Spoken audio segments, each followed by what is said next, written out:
W czasie potopu szwedzkiego w 1656 roku wojska szwedzkie ponownie obległy Puck, lecz tym razem dzięki pomocy oddziałów gdańskich nie zdołały go zdobyć. Za zasługi w odparciu najazdu szwedzkiego król Jan Kazimierz nadał mieszczanom puckim w 1657 roku przywilej połowu wszystkich gatunków ryb zarówno w wodach zatoki, jak i na otwartym morzu, a samo miasto zostało uhonorowane przez króla Jana III Sobieskiego.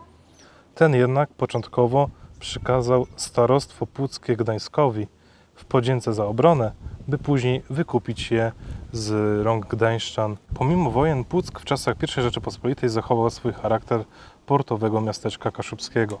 Pod koniec XVIII wieku znaczenie Pucka osłabło.